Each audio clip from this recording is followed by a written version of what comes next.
What's up, everybody? This is the TD Experience NFL podcast. Week 4 is over. We're getting into week 5. I am your host, TD himself, Trey Downey. And as always, my man in Baltimore, Maryland, Cliff Kidwell, is with me today. How you doing, Cliff? Doing pretty good, brother. Doing pretty good, man. Quarter through this season, Trey, and it's an exciting football right now. We have some teams that I didn't personally see being as good as they are right now, we have some teams that aren't doing as well and should have been like booming through the season. So I'm excited. Like football, it throws you to life. This is why this is the greatest sport, Trey. The greatest sport in America and maybe the world, even with European games we got going on. It's just exciting, man. I'm excited. It's very exciting. And when you get a quarter into the season, that's when you can really start telling, Yes. what team is going to do what. That's when you can start telling if some of these surprise teams that we've seen through the first couple weeks of the season, are they for real? Are these teams that haven't looked as good? Are they going to turn it around? That kind of thing. Once you get into week 4, week 5, week 6, which we're nearing those times right now, that's when you can really tell what team is going to do what this NFL season.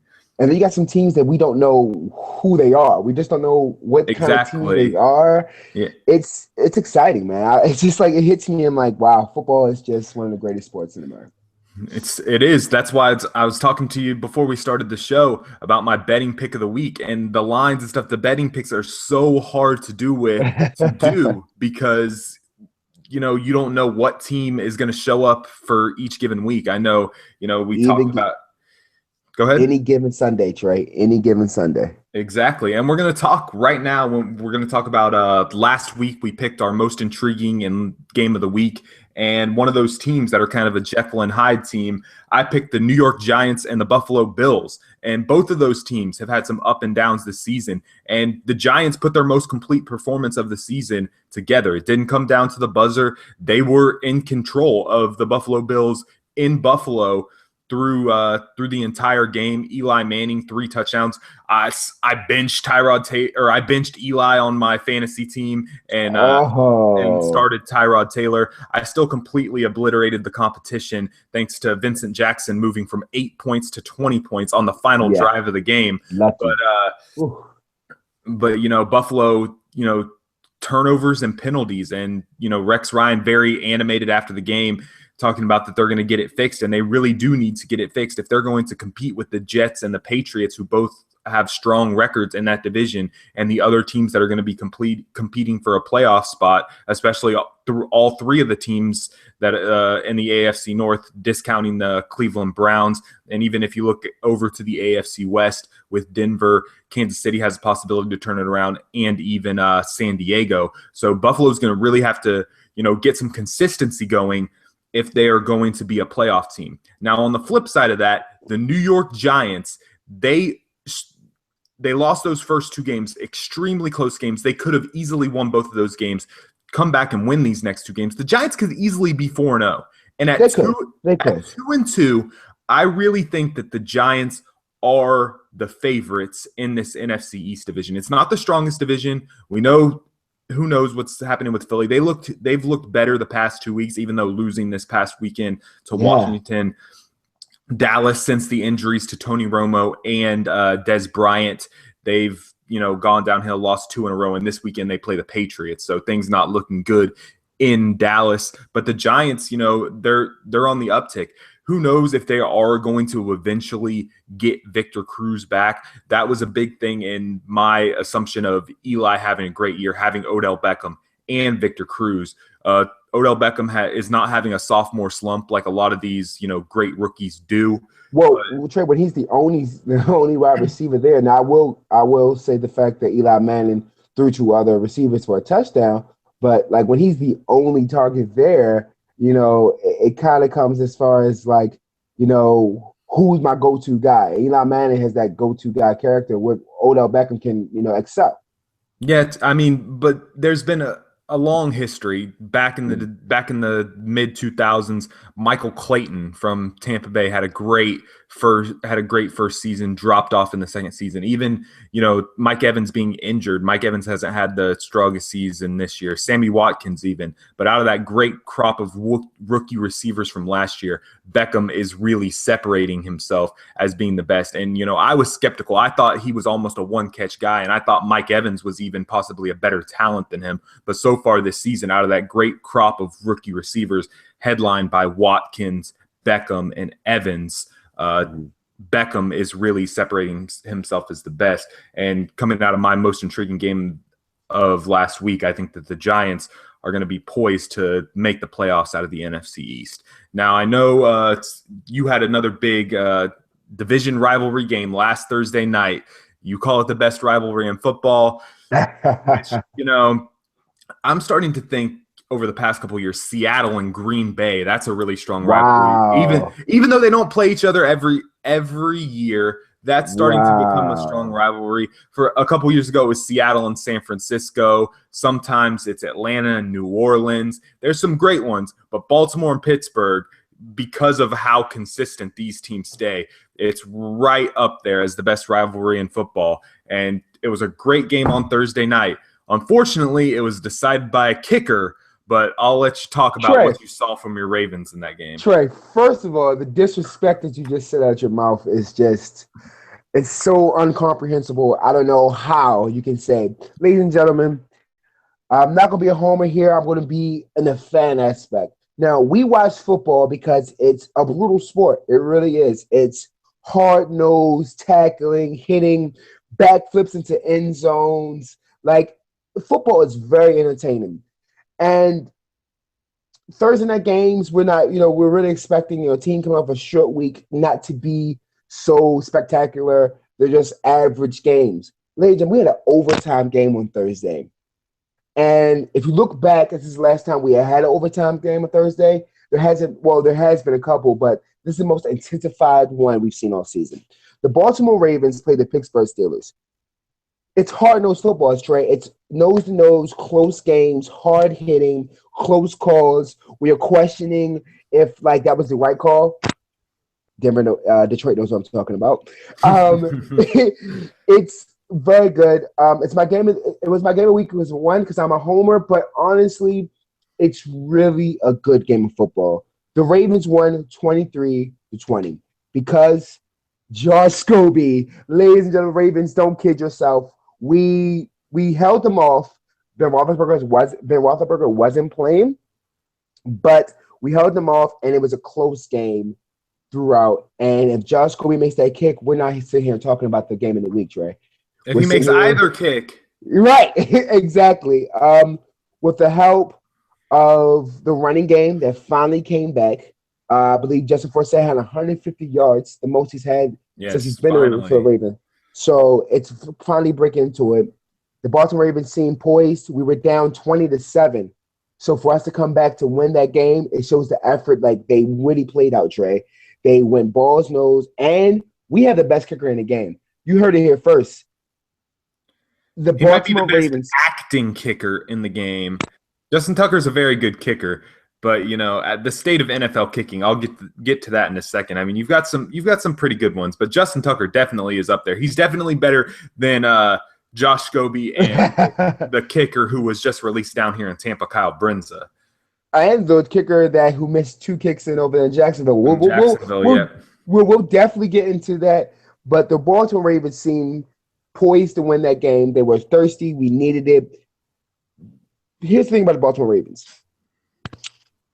0-4 season, you're pretty much done. There's no way you can get into it. There's no way statistically that you can actually win and get into the playoffs. You have to go something like 10-2, yeah. Yeah, exactly. So the fact that winning that game for them is actually a good transition to see what was to come. We have Cleveland next. We'll see how they do. But Trey, do you disagree? Was that not an exciting game on Thursday night? It was an exciting game, but like I said, I hate to see games. I like seeing kickers, come up in the clutch and make a decision to win the game. I hate it when kickers lose a game. And it's gotten to the point, it's just ridiculous. I know, talk about the state of kicking in the NFL. This year, I personally think that the extra point rule is kind of stupid. I think that they should have left it the way it was. I don't necessarily see the need for difference. What they wanted to do, they wanted to make it a little harder for the kickers, but the stat is what it is. And so far this season, there have been more missed extra points through 4 weeks of the 2015 season than there were in the 2014 and the 2013 season combined. Wow. So, I think go ahead. And Chris Berman, who, you're not always looking to Chris Berman for his analysis. You're looking for him for his interesting calls. But he said something that kind of resonated with me a little bit on Monday Night Countdown. He said that he thinks that this extra point rule is in the kickers' heads. And that's what's affecting all of these missed, because the field goal percentage, it's down as well. Not just missing these extra points, they're missing field goals left and right. Particularly, we talked about in Pittsburgh, Josh Scobie is gone. Jacksonville actually sticking with their kicker after he had 2 chances to win the game against Indianapolis. We'll see if that pays off. Tampa stuck with Kyle Brinza after that horrible game in Houston.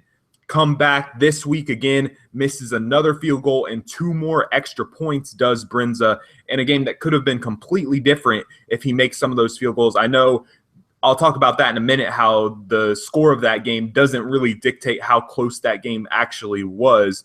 But kickers, it's kind of ridiculous. And I personally think this week the Bucs brought in kickers to try out. They brought in Billy Cundiff, Kai Forbath, Randy Bullock, and then they ended up re-signing Connor Barth, who was the kicker from 2009 to 2012. They signed him. He was here the last week of the preseason, but Brinza beat him out by making a 50-plus yarder against Miami the last week of the preseason. Barth is back. He's an accurate kicker, but the way that the NFL is, I think that you're possibly going to see, especially if the NFL does get into expanding the rosters from 53 to possibly 60. I think you're going to see. I think you're going to see a day where you really see a lot of punters as doing kickoffs and stuff like that. I think you're going to see a guy on the roster who's going to be a kickoff specialist and a guy who's going to kick your field goals beyond 55 yards. And then I think you're going to see your guy who's going to be kicking most of your field goals and your extra points and stuff like that. You're going to need a strong leg guy and you're going to need an accurate guy. I think that that's definitely going to be something that we're going to see in the future, because Kyle Brinza, he missed a lot of extra points and a lot of field goals. But having a weapon on your team that can kick a touchback every single time and possibly could even kick a 70-yard field goal. Now, you're not going to look to do that every single drive, but if you have that in your back pocket, that's a weapon. Well, Trey, and I don't want to spend too much time because you pretty much said all the points that I want to reach to. Kicking is not a game anymore. Kicking is now looked at as a potential to win the game. And the Ravens' point, Justin Tucker made a 52-yard field goal. He made a 42 and a 52-yard field goal to win the game for the Baltimore Ravens. Kicking is not a joke anymore. Now that this extra point and exactly what you said with Brennan saying, it's in their heads like, I can't make this, what's going to do? And they miss it. I've seen a lot of extra points, and Trey, I didn't know that fact was there, that this rule was actually, you hate it, but I love it because it makes the game competitive. It makes football greater in an aspect of like, it makes kicking matter more as far as the game goes. That's for sure. And that's what I'm going to say. The value of kickers are going to be looked at different. The Patriots just signed their kicker to a multi-million-dollar contract. Yeah, Gostkowski got a big contract. Yeah, big charge. And now the Ravens are in the same suit with Justin Tucker when he's in his final year, and they wanted to pay him. So now the Ravens have to look at evaluate that. Now kickers, who we always thought that were non-athlete players, are looking at as potential game winners for the team. And I think the NFL changing this rule, for me, I love the competition. It makes it greater. Well, I love it. It could possibly in the end game could be more money for kickers, because I talked about having, a guy who can do kickoffs and long field goals and a guy who can do accurate short field goals. But if you have a guy that can do both, like your Justin Tuckers, like your Gostkowskis in New England, even Adam Vinatieri, guys like that, Gold for the Bears. Robbie Gould. When you look at those upper echelon of kickers in the NFL, you've even seen, I think Robbie Gould, I think the Bears actually put their franchise tag on Robbie Gould at some point. So, it's an interesting day in the NFL when it comes to kickers, and more eyeballs are on them more than ever with these extra points. You could honestly, before, when your team scored a touchdown, if you wanted to check the score on the net on the other game, you could change the channel after the touchdown. Don't even watch the extra point before it goes to commercial. Go check the other game, but now you have to watch the extra point. You have to. It's not a given anymore. But kickers possibly could be the least impressive thing from this past week in the NFL season. But as always, we have our most impressive and least impressive. Mine are kind of combined. So, Cliff, I'll let you get into your most impressive first. Then I'll do my double here, and then we'll get into your least impressive. My most impressive to me, even though they played, in my eyes, the worst team in the NFL. Now, I know Detroit doesn't have a win yet, but fans, people in the airways listening right now, I'm going to talk mostly to the Dolphin fans. I want you to take a seat real quick. Dolphin fans, even though you do have one more win than the Detroit Lions, my friend Trey here thinks you're better than his team, or the team he roots for. You're the worst team in the NFL, Dolphins fans. My most impressive, though, are the New York Jets. Let me tell you why here, Trey. They lost their regime. Their regime was hard-nosed football with the Rex Ryan era. So to lose that and still be 3-1, and honestly, that loss, we all thought they were going to win, and the team surprisingly got the win on them. So honestly, they could be 4-0, but then 3-1, and they're playing hard-nosed football. They went across the ocean to play a team that could be looked as good, but when you have a wide receiver throwing your footballs, it shows how good your team really is. Did you hear about Tannehill's temper tantrum in practice on Saturday? Yes. Hear about this? Yes, ladies and gentlemen. I don't know if you heard about this, but Trey touched on it. He gets upset when he throws picks on the practice squad, and he gets on the practice squad players for throwing picks. Go ahead, Trey. I'll tell you the difference. This is what happened. Tannehill throwing a bunch of interceptions to practice squad players, screaming at them, enjoy your practice squad check, enjoy your practice squad trophy. You know the difference in that? Ryan Tannehill's doing that. When Tom Brady throws picks to practice squad players, he pays them.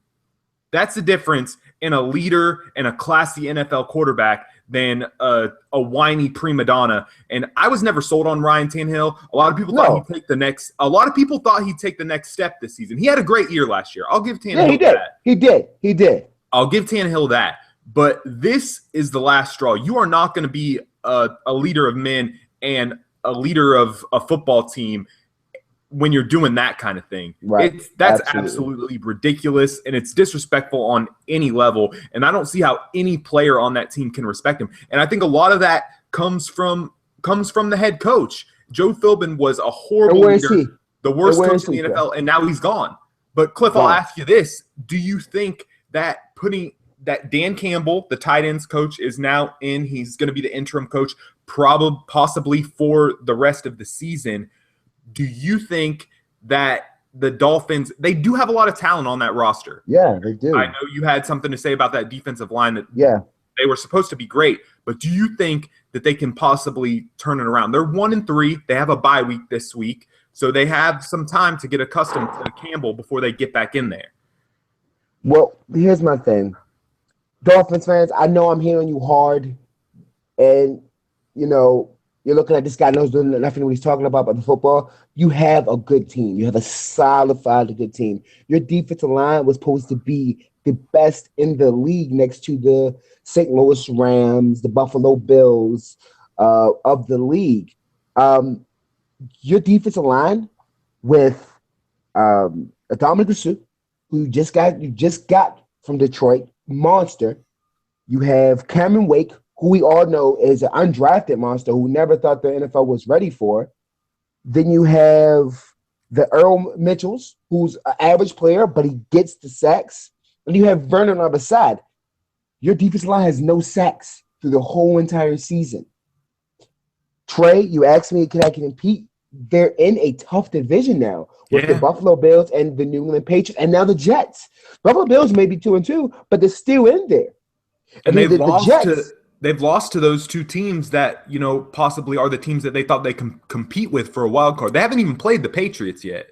Yeah, right, exactly. So do they have a chance to turn around? No. Do I think the firing of Philbin is a good idea? Absolutely. He went there. 2 seasons, I believe it was 24-27 or like 24 wins, 27. Anytime your win column. Yeah, back-to-back 8-8 seasons. They stayed right around that 8-8, 7-9, 9-7 through Philbin's whole entire tenure.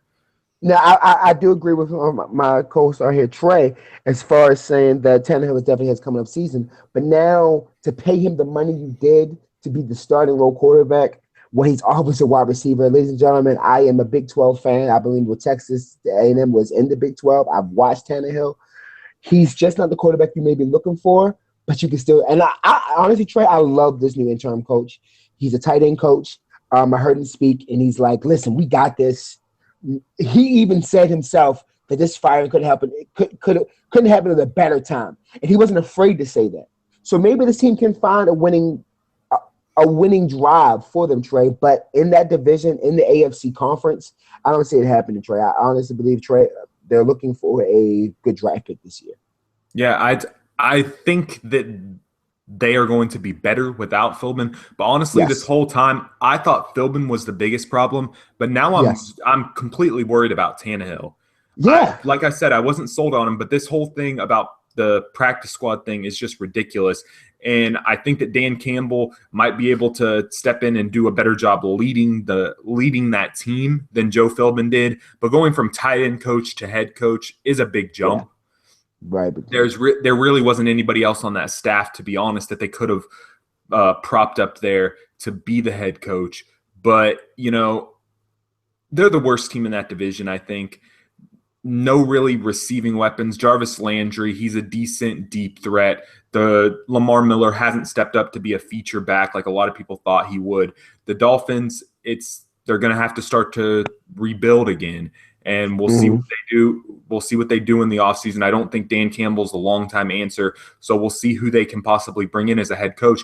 And you talked about Tannehill's big contract, but the way that it's structured, they could easily release him this offseason and not take that big of a hit. Both him and Colin Kaepernick, who has also been playing horribly, they could possibly be guys on the free agent market looking for a job after getting these huge contracts next season, just because of the way that those contracts are structured. Well, you know what I guess my least impressive? I know you had a big thing about your most impressive, least impressive. Yes. Nice transit. Honestly, Trey, the 49ers, now are we looking at, was it a mistake to fire Harbaugh? We don't know right now, but it looks like a mistake because Kaepernick, who the Baltimore Ravens have actually played him in the playoffs, and I thought he was a great quarterback. I thought he did very well stepping in for Alex Smith. Now I'm looking at this team with the miscues they've already had with Alden Smiths and everybody retiring from the team. And I actually picked them to actually do good this season. They're not doing it well at all, Trey. Kaepernick has looked so – I want to say the 49ers are the least impressive, but honestly, Kaepernick has looked the least impressive. This guy we were talking about is an all-star. And there's no one better who said it like Ryan Matthews, who literally said to the TV cameras, you are not Russell Wilson, bro.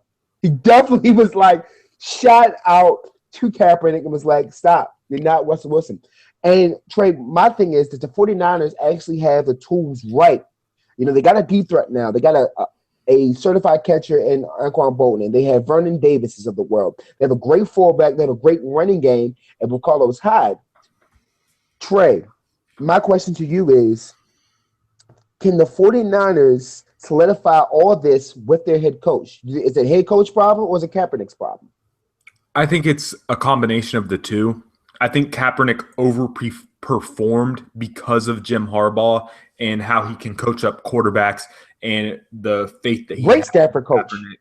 Exactly. I was never sold on Kaepernick. I've said it before on this podcast. I've said it on podcasts in the past. I think that the San Francisco 49ers win the Super Bowl that year if they go back to Alex Smith instead of going to Colin Kaepernick. Alex Smith is not your flashiest player, but he's not going to make the mistakes that Kaepernick makes. And Kaepernick he's just not who everybody thought he was. He's a flashy player. Yeah. I was a big Mike Vick guy back in Atlanta, but we might be looking at the same sort of situation with Colin Kaepernick. You have a couple good years, and then the league figures you out. You know, they know your tendencies, and you don't switch your game up enough to still be that star quarterback. Carlos Hyde has stepped up and a great running back. I don't know how they did what they did to Minnesota in week 1. That makes zero sense to me whatsoever at this point. And you talked about the Dolphins being the worst team in the NFL. I actually think San Francisco is worse than Miami, right? I think San Francisco and not even Detroit. I think Detroit has some talent. They've played an extremely tough schedule. They should have won that game. They haven't won a game yet, but I don't think that they're the worst team in the league. I think San Francisco, Miami, and still Chicago, even though they beat the Raiders last week. Which is a bizarre. Yes, that's another one of those teams right there with the Rams and the Bills. So the Raiders, like, who are you? Like, we need Eminem playing in the stadium before they come out every week. And the 49ers were the least impressive. You talked about the Jets being the most impressive. But what I'm going to get into right now, okay, Trey, is there was a team last week that was the most impressive and the least impressive at the same time. Wow, how is that possible? And I told you last week that I was going to be in Raymond James Stadium last weekend to watch the Tampa Bay Buccaneers play the Carolina Panthers. And no, I'm not talking about Cam Newton being the most impressive and least impressive at the same time. I'm talking about the Tampa Bay Buccaneers. Trey, tell me, why are they the least impressive and also the most impressive to you? Because they just shoot themselves in the foot. Turnovers, missed field goals is what cost them that game. Jameis Winston, 4 interceptions. I'll tell you personally, he made some great throws. He has some talent there, but watching him, probably 85-90% of the throws, he knew who he was going to before he snapped the ball. Did not go through his Jameis did not go through his projections and just stared down the same receiver the entire time. Sometimes it worked. Sometimes that resulted in interceptions, 4 of them. One of them completely behind Vincent Jackson on a play. Vincent Jackson was completely wide open. And Josh Norman just intercepted and took it for a touchdown. I've seen that play. Josh Norman stepping up as one of the best corners in the NFL there. The breakout corners this year I really think are Josh Norman in Carolina and the rookie Marcus Peters in Kansas City. I think he's going to be a superstar. But back to the Bucs, it's just 4 interceptions from Jameis. And we talked about in week 1 his first ever NFL pass being a pick 6. This game, his first pass, pick 6. The second play from scrimmage, he fumbles the snap. Carolina gets the ball, and just like that, Carolina's up 10-0, and we're looking at the same thing that happened in week 1. The Bucs actually came back going into the half, 17-10. Jameis led them down the field. That was a great drive.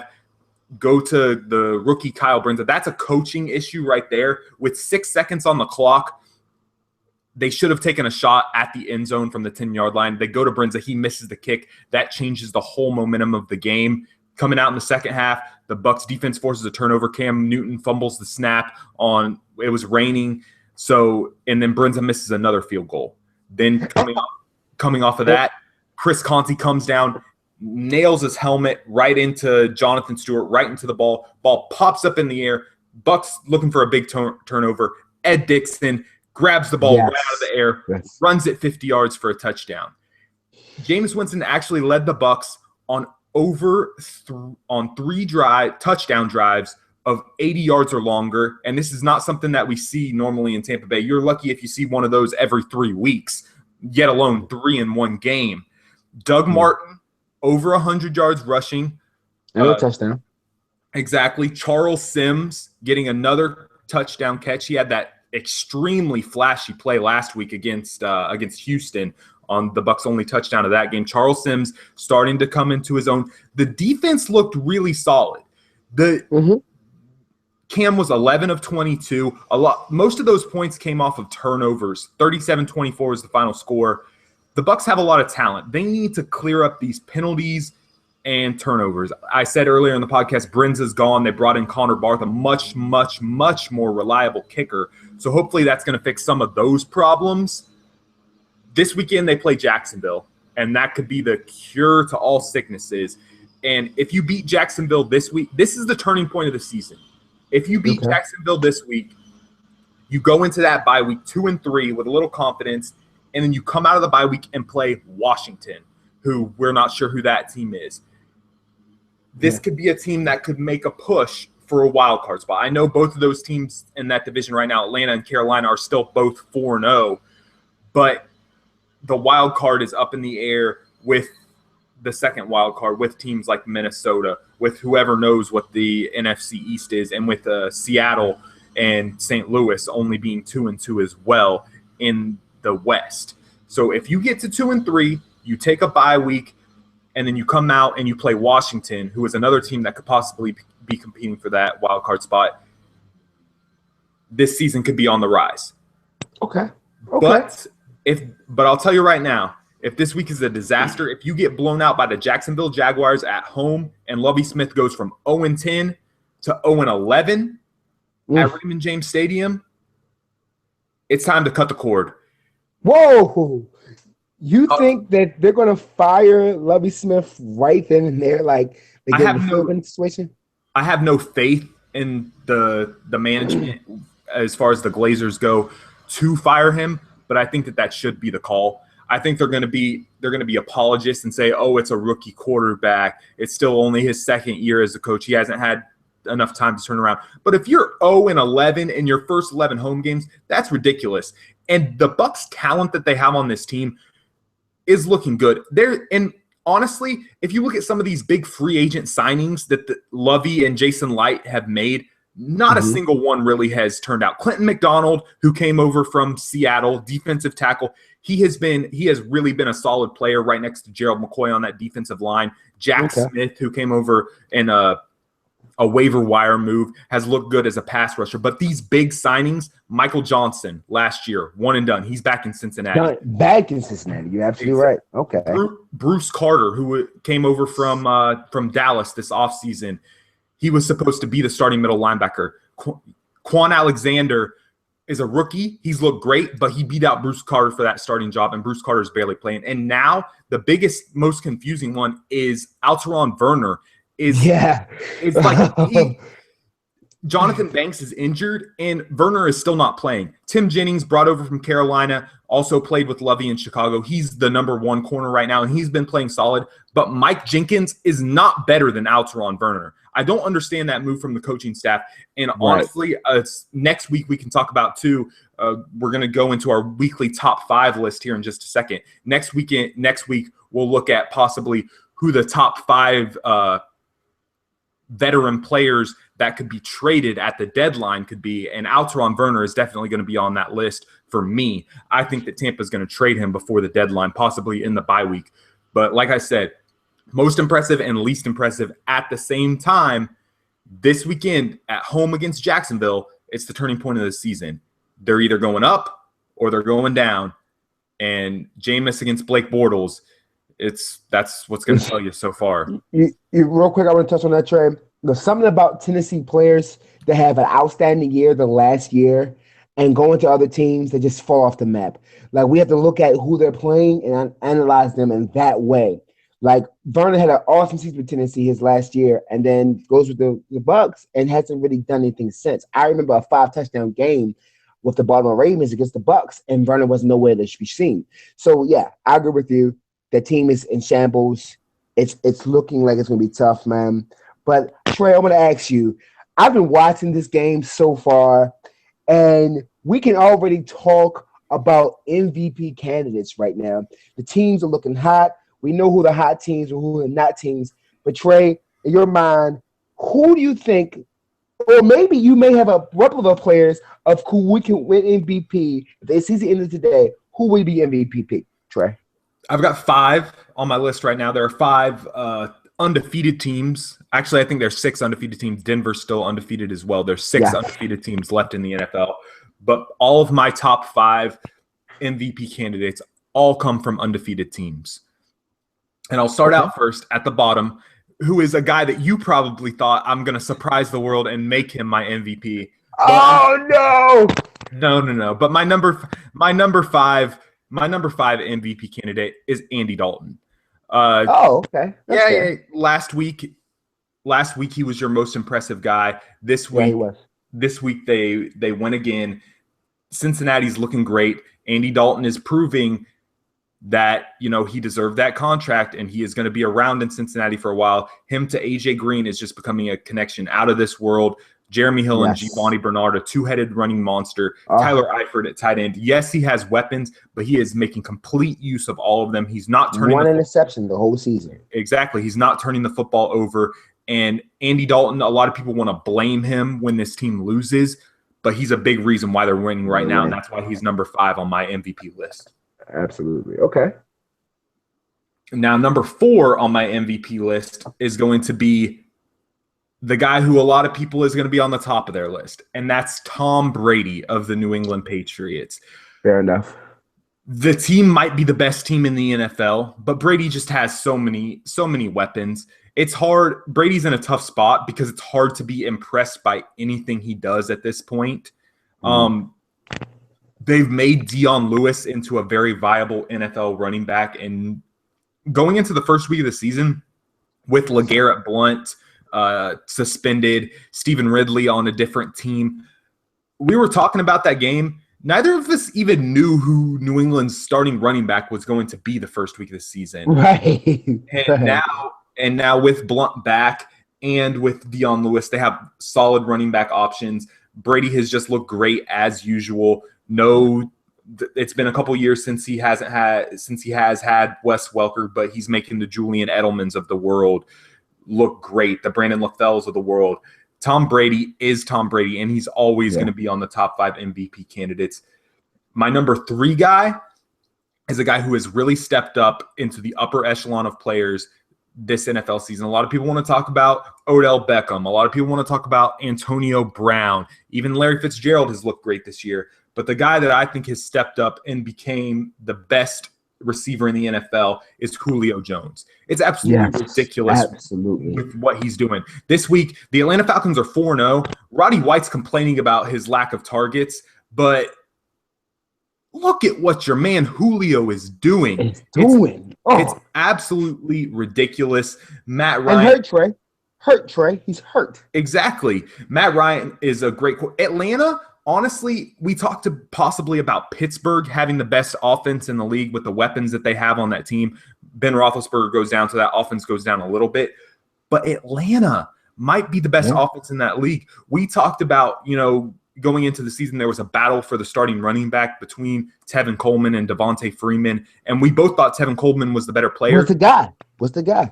Devontae Freeman the past 2 weeks, 6 rushing touchdowns, 3 touchdowns each week. He's the first player in NFL history to have 3 rushing touchdowns in each of his first 2 starts. But Julio Jones, he is what makes that team go. People are double covering him, and he's still having these huge sacks. or not huge sacks, huge stats. And, that's opening up holes for Freeman because these teams are going to be looking for them to pass to Julio Jones, to Roddy White, and Devontae Freeman is making the most of it. The Atlanta Falcons are back with Dan Quinn as the head coach.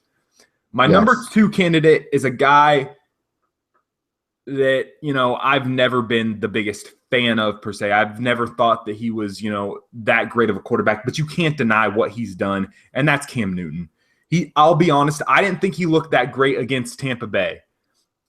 He was 11 of 22 passing, but he is literally the only weapon on that offense. And I'm a big believer in MVP for what it is. And the award stands for most valuable player. Absolutely. Not most outstanding player, not best player, most valuable. And Cam Newton, absolutely, throwing with Ted Ginn Jr. being his number 1 receiver. The Carolina Panthers are 4-0. You can't deny it. But my number 1 MVP candidate, and this is the only reason why I don't have Cam number 1, and that's Aaron Rodgers.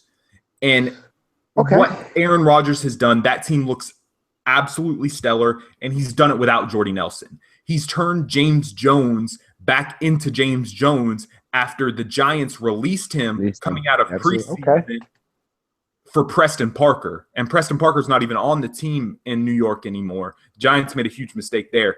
But, Eddie Lacy has been hurt, so they've had to go back to James Starks. But, with Randall Cobb and James Jones as your top 2 receivers, Aaron Rodgers is still looking awesome, and he won the MVP last year, but I think that he's the MVP again this year so far. But Cam Newton could definitely be, What's that? That's on your end. The fuck is that? Do you have an alarm or something? I have no idea. That was my second phone for my job. I don't know if anybody was calling me or not. What the hell was that? Let me turn this. Wow. Hope you can hear that. Hold on, Trey. Let me get back to you. Go back to what you were saying. Sorry about that. Okay. No, you're good. Aaron Rodgers has just looked absolutely awesome. And even losing Jordy Nelson, who stepped up and been one of the top 10 receivers in the league, Aaron Rodgers has led that team. They're right there with the Patriots as the best team in the NFL. And Aaron Rodgers could be on his way to back-to-back MVPs. Now, Cliff, I know you've got some thoughts on this, so I'm going to let you talk. You know what, Trey? What you just said has my mind in shambles. I'm sitting here and looking at your top 5, and I'm like, they're all, with the Andy Daltons, with the Tom Brady's, of course. The people you name have honestly MVP candidates. But when you're talking about MVP, like you exact what you say to the words of my mouth. The reason why I thought J.J. Watt should have won last year over Aaron Rodgers. You talk about the most important players on your team. I only have 3 to give you. They're mostly what we said, so I'm not going to talk about too much. At my number 3 would be Tom Brady. Tom Brady makes everybody's team. He's 9-0 in interceptions right now. 9 TDs, 0 interceptions. He's on a season of a comeback season. We never thought that we would have to say that Tom Brady's on a comeback season, but after the Deflategate, we all thought the balls were a little lighter. Maybe the whole entire season. He's proven that, no, I am the player you thought I was. I'm throwing these touchdowns. He's looked absolutely great. And that's really hard for a Baltimore homer to say, but he is a very, very good quarterback, and we know this now, and he's proven that. He has nothing to prove anymore, Trey. He's actually good. Number 2 for me, Aaron Rodgers, on all the facts you said, the Jones coming back from to the Giants, let him go, thought he was just a cut, and being the great wide receiver he is, losing the Nelsons he doesn't have, who the run game has been sustainable, but not actually the run game we thought they were going to be with the Eddie Lacy's and that line they have, a tough line. He makes the players around him. I watched him scramble around like 8 seconds and throw a touchdown pass. Aaron Rodgers is great. But the number 1, going on the fact I said MVP, you touched on a little bit. You have him as your number 2. But, Trey, Cam Newton should be the MVP of the league right now. Let me tell you why. And I'm going to throw some stats at you. First, I want to talk about how they lost their number one wide receiver. They have they drafted a Devin Funchess to be a secondary wide receiver who's not really turned out as well as they thought they were, but they drafted him to be that guy. They lose their number one guy, and yet the Carolina Panthers are number 4. Now, we can say that, okay, well, they got the number one defense. Their defense, they lost Luke Kuechly for a couple games, and they're still 4-0. This team has shown that when Cam Newton just has that drive to win, they get it done. Their running back situation, we can say about Jonathan Stewart, who was great in Oregon and actually has solidified his team as a good running back game. He fumbled the ball. Ed Dixon on a freak play, gets up and wins it. You can talk about the stats he's had and saying that, to be quite honest, I believe Bucks left a couple points. There was a chance where your number one outside linebacker could have had an interception. He dropped it, and the next play, a couple plays, Ted Ginn for the touchdown. Yep. We can talk about how the Bucks played a bad game that game, but as overall, Cam Newton finds a way to win. He really does. He solidifies this team as the number one guy. Now, you sit there and say that they don't have weapons. They're the Greg Olsons of the world, who actually is starting to show some play who used to be in Miami, but now he is balling out. You know who the number one wide receiver was, Trey? I don't even know him. His name was I had to look this up. Brenton Burson, who is this second-round quarterback from a Walford College, who I have no idea. He caught 5 touches for 54 yards. Like, Cam Newton finds targets. He might not have the number one targets he used to have, but he finds the way to win. When I can honestly agree with you, the Bucs should have won that game. They beat themselves. He found a way to win. And you can't mistake that he's a dual threat quarterback. You have to watch him throw the ball. He can get it out there. He's not like your Russell Wilsons or your Kaepernicks of the world or your Michael Vick in case where he's looking to just run the ball. He can run it with power and still get 2 touchdown passes through that game. He has no he's been playing ball out. He had no interceptions to that game where he looked absolutely horrible, 11-22. But those 11 passes he threw, Trey, 2 of them for touchdowns. Cam Newton is by far my MVP candidate. He's looked great in we can say a weak division, but you can't say that anymore because the Falcons are doing good their game. He's looked great. He has to be what the title says, as the most valuable player for that team, Trey. Yes, he is definitely the most valuable player for that team. My thoughts into that, he's number 2 right now. I think he'll fall off the list because I don't think Carolina is going to be able to maintain this. But the reason I went with Aaron Rodgers over Cam Newton is because Aaron Rodgers, it is Aaron Rodgers, and he's had to overcome some of the same obstacles that Cam has. He has better secondary options than Cam does, but still being as great without Jordy Nelson and with Eddie Lacy's injury problems. That's why Aaron Rodgers is the top for me. But that was our list for the week, and now we're going to get into the picks portion of the show. And the first thing I'm going to do is I'm going to throw it over to you, Cliff, for your fantasy pick of the week. My fantasy picks of the week, guys. I touched on it last week with Deion Lewis's. I looked at some stats here. I need you to actually sit down and look at your waiver wire and pick up any Patriots player you can.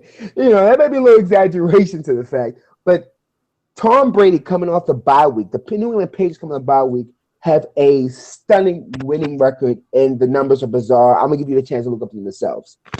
If there's anybody like your Gronkowskis, your Deion Lewis's, your Tom Brady's of the world that you have on that team, they're playing a hurt Dallas team, Trey.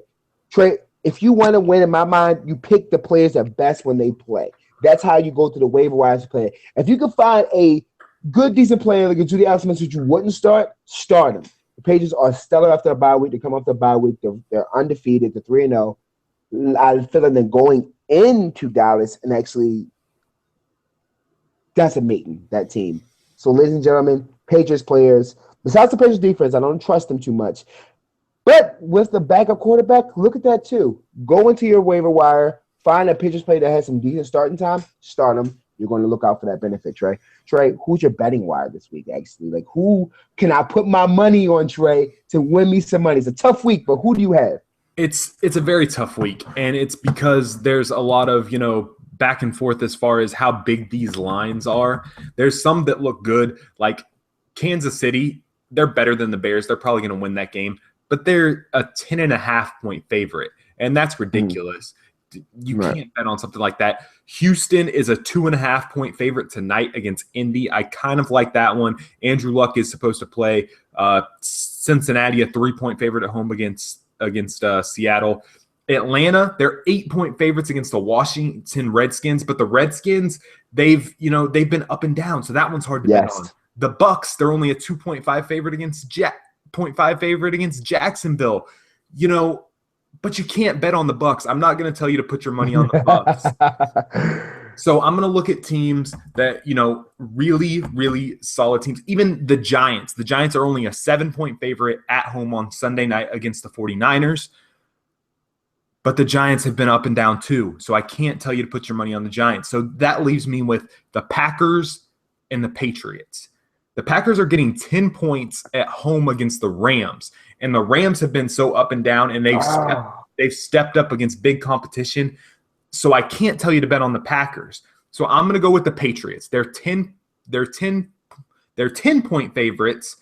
Some betting sites are giving you 8.5 favorites. If you can get that 8.5 line, definitely go with the Patriots. They're playing the Cowboys. The Cowboys are actually a better team on the road than they are at home. We saw a couple weeks ago, even when the Patriots have big lines, and I say never to bet on 10-point lines in the NFL, but a couple weeks ago, they did it against Jacksonville. They obliterated them. So I think that they're going to do the same thing against Dallas in Dallas.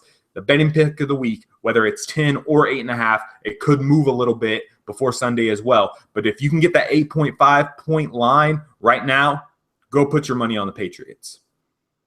Okay, Trey. All right. Make some money this week. But now, those are some intriguing games. Always, whatever game you're betting on is going to be the most intriguing game in the week. But now, Cliff, if you only could watch one game this weekend, what's it going to be? What is the game that you're looking at this Sunday? Trey, honestly, there was a lot of tough games this week. Ladies and gentlemen, this is a good week for football. If you have a girl, or if you're not really understanding football, watch football this week. It's the most intriguing time of football. It's week 5. This is when you're make or break season for a lot of teams. My game of the week, though, it was a toss-up to me, Trey. I know you're going to talk about a little bit. There's some teams that are undefeated. They're going to get some teams that are tough. But the two teams that I thought were most intriguing of the week would be the Green Bay Packers and St. Louis Rams. Again, we talked about before the show, you don't know what teams are. We know who Green Bay is. They're 4-0 with we both said that, Aaron Rodgers is an MVP pick. They're playing with a guy who hasn't thrown a pick since, I think, 2014. So, you're looking at a team that's tough. St. Louis Rams, Trey, I don't know who they are. They beat your fabulous Cardinals, which was a mind blow because we both picked the Cardinals to win that game. Yeah. Then they lose to the Redskins early in the year. You don't know who that team is. It's kind of scary. Now they're going to Lambeau. And Lambeau is one of the hardest places to win. But Trey, with the assets they have here, and Foles playing better, Dick Fisher being the coach for that team, they've been in this situation. This is intriguing to me, Trey. Could St. Louis beat Green Bay at one of the most impossible fields to beat? It's exciting to me, Trey. I'm actually looking forward to this game. I'm looking very forward to that game. I want to see what that defensive line can do to get pressure on Aaron Rodgers. Aaron Rodgers hasn't thrown an interception at Lambeau, I think, since the Civil War. So, so we'll see if they can get some pressure on him and force an interception. That one's very intriguing. But the game that you have to go with the most intriguing of the week, a lot of people still aren't sold on Cincinnati. But this weekend, they welcome in the 2-time defending NFC champs, the Seattle Seahawks, into Paul Brown Stadium. Yes, it's a West Coast team coming east for a 1:00 game on a short week, but the Seattle Seahawks, they're still having to put these wins together. Yes, Arizona lost last week, but the St. Louis holds a tiebreaker over them. They're going to have to put these wins together if they're going to get back into that playoff picture. Cincinnati, as I said, Andy Dalton on the top 5 list for MVP candidates. We're going to see about Cincinnati this week. Seattle, after going 0-2, has, come back to 2-2, 2-2 versus 4-0. We're going to see if Cincinnati is for real this weekend, and Yes. that's what's most intriguing for me. And these are two teams that you don't really see play each other. So I always like those kind of matchups when you see they don't know each other, Trey. Exactly, that you don't see play each other every year. Those games are always intriguing to me. Now, we've talked about our most intriguing games of the week, but now we're going to put our money where our mouth is, pick every game on this weekend schedule before we say bye to you today. And we're going to start with the Thursday night game. Indianapolis, who has turned things around a little bit, 2-2, going to Houston to play, as you call them, the Houston J.J. Watts. J.J. Watts are winning, Trey.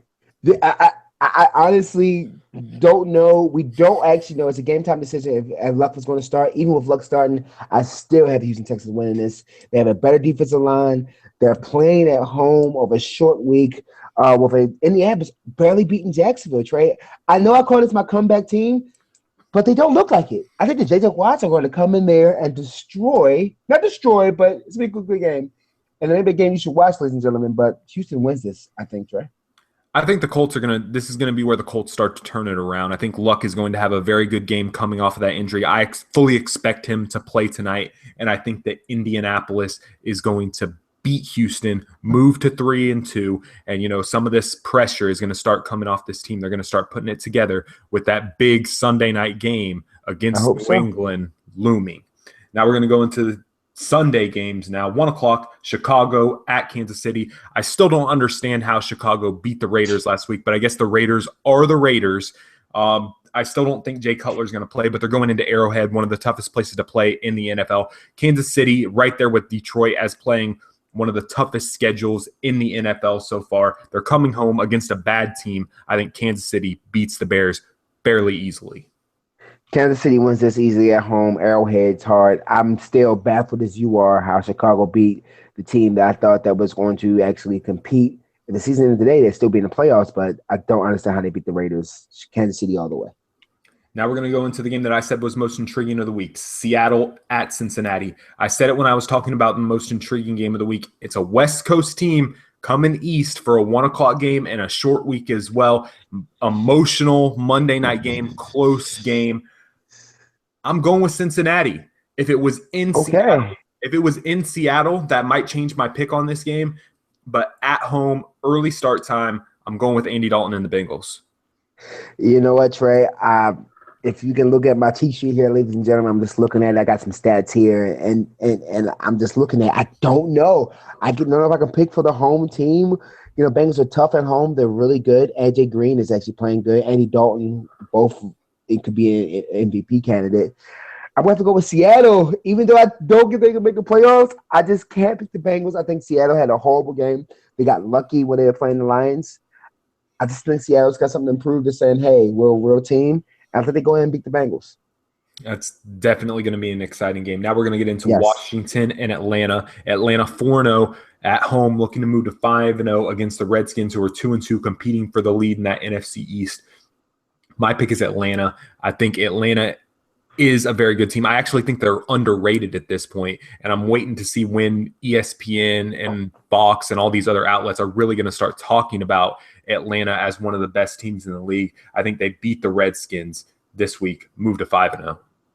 Easy pick for me, Atlanta. If honest trip, this is the other way around. We can say Redskins. The Redskins have been playing good with that running game they have there, but Julio Jones of the world, Ryan's just looking really good. I hate to say it, but Atlanta has this one easy. I think so too. Now we're going to go into a battle of Florida teams. Jacksonville at Tampa Bay. I told you it's make or break for the Bucs. I think that the Bucs are the more talented team, but they also shoot themselves in the foot more. Maybe it's a little bit of blind faith, but I think that the running game, Doug Martin and Charles Sims, is what running game and defense. I think that the defense is going to be able to force some turnovers this week against Blake Bortles. Hopefully stop TJ Yeldon. I think it's going to be somewhat of a close game, but I'm going to go with this score. I'm going to go Tampa Bay 27, Jacksonville 19. Oh, Jacksonville fans, the little you are. You listen to this Bucks guy giving you the score of the game, and is he losing? I'm not gonna talk too much about this game because we're talking about two teams that are nowhere near going to begin anywhere. But Trey, my surprise pick of the week. Maybe not surprise because they're two horrible teams right now. I really have Jacksonville going into the Raymond James Stadium, which I don't want to say my Bucks hate. I used to work at Raymond James. I got to go to Raymond James and beating the Bucks. The Jameis Winston of the world is not ready for the NFL. I thought he was good. I actually thought he was bad. Then he was good. He's not ready. Jacksonville put up a good fight against a good team in the Colts, we all thought, and they lost because of the kicker. After they get this kicker straight, I got the score. So we're giving scores down here for the Bucks. I got the score being 24-21 Jacksonville. I think it's actually going to be a good game. Both of these teams, it's going to be fiery, two Florida teams. And since Jacksonville already beat Miami, I know it's not saying much, but this Sunday is for the Florida State Championship in the NFL. Now we're going to go into a pretty interesting game. New Orleans heading to Philly to face the Eagles. The Eagles have looked better. New Orleans getting a big win in overtime against Dallas at home. Drew Brees looked really good. CJ Spiller making big plays. And you know what? This is going to be my upset pick of the week. I think New Orleans goes into Philly and gets the win. I don't think either of these teams are making the playoffs. I still think New Orleans is not very good, but I think they beat Philly. I think Philly is just a little bit worse. I'm waiting for them to pull the plug on Sam Bradford. Well, they can't pull this plug on Sam Bradford just yet. Sam Bradford just came off a losing effort with 3 touchdowns and no interceptions.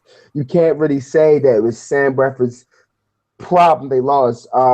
Cousins, who even my father, who's a Redskins fan, doesn't believe in, finds a way to win that game for them and actually won that game for them. I got Philly all the way. Philly has a control. I still believe in Chip.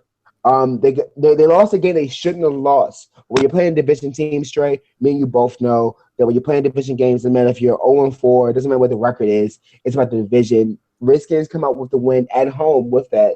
Philly goes back home to prove something. I just really wish they get the Murray situations right. But anyway, I think Philly wins this at home. Now we're going to go into a game, Cleveland at Baltimore, AFC North showdown. As I've said before, I will never pick the Cleveland Browns as long as they're starting Josh McCown. So I'm picking the Ravens. This is not saying much, but I think that Joe Flacco outplays Josh McCown, and that might be the only quarterback matchup that I say that in. You know what, ladies and what you girls can see what we're doing here. We record this live, but we and Trey can see each other. You know that chest handprint where you're just like, oh my gosh, you're going to pick my team? Like, Trey, he despises Joe Flacco. I know his father does too. Shout out to Mr. Downey here. Flacco absolutely obliterates the Cleveland Browns. We're playing at home. The Ravens play good there. I don't want to talk about this too much because last time I talked a little bit about the Raiders, we lost to the Raiders. Joe Flacco wins this at home. I feel like the Chris Givens from the trade we got from the Rams will actually show what Joe Flacco's arm can do. This is gonna be an exciting game. Actually, don't display the Cleveland Browns. The Cleveland Browns, if they started Manziel, would be a good team right now. So, but the Ravens win this game easily. Exactly. Like I said, I will never pick the Cleveland Browns until Johnny Manziel goes in there. Now, shout out to Mr. Downey. A possible future guest picker on the TDEXPN NFL podcast. Now, the game you said was the most intriguing of the week, St. Louis at Green Bay. I think it's going to be a very good game.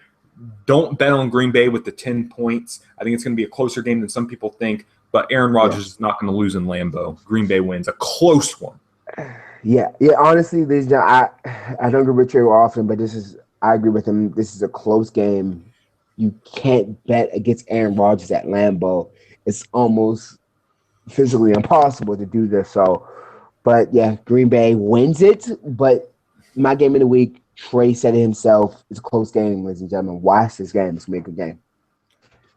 Buffalo at Tennessee. Buffalo, one of those teams that's been inconsistent. Tennessee has been inconsistent as well with, that first week of the season looked great. Lost a close one at home to Indianapolis. I think Buffalo's a better team. I think they turn things around. Buffalo beats Tennessee in Nashville. Yeah, I got the same here. Buffalo's a tough team. They played a tough couple weeks. They should have won with a little miscues. Actually watched that game. Buffalo comes out here easy with the win in Tennessee. The 0-4 Detroit Lions hosting the fabulous Arizona Cardinals. Arizona gets back on the right track after losing to St. Louis, and Arizona wins, goes to 4-1, beats Detroit. Arizona, you are the fabulous team Trey picks you to be. Losing last week was a tough one. You played a tough team in a sense. So yeah, my surprise pick of the week. Oh my gosh. Yeah, I know. I'm that guy that picks it. But Detroit's playing at home. They just lost a horrible game. They should have won. They really should have won there. I think Detroit's coming here hungry. They don't want to be the Detroit of old. I got Detroit beaten in the Cardinals, Trey. I think they stopped Larry Fitzgerald and that monster squad that Carson Palmer's doing there with them. I got Detroit winning at home. That's almost as psycho as you're picking Chicago to beat Seattle. But next week you said we should tally up these picks and see who's right. I definitely think that I have the lead. Now we'll definitely look at it, ladies and gentlemen. New England and Dallas, not much to talk about this. I said it was my bet of the week. Your fantasy pick of the week is every single player on the New England Patriots. Patriots win this one easy. Yeah, hands down. Like I said, Patriots played great off the bye. Patriots win this now with actually a blowout in my mind. Denver at Oakland. Denver's defense wins this one. Oakland they lost all that momentum by losing to Chicago. I think Denver and that defense wins them another one. Denver stays undefeated. Boom! Another surprise pick of the week. Oh my gosh. Yes. Ladies and gentlemen, I've watched Denver. I've actually watched the Denver Broncos play the Baltimore Ravens, and they didn't look good. I watched them play Kansas City Chiefs. They didn't look good, but they found a way to win. I think they go into Oakland, California and play. Colorado going into over there to the West Coast is not a big jump, but the time difference does delay them. They play hard.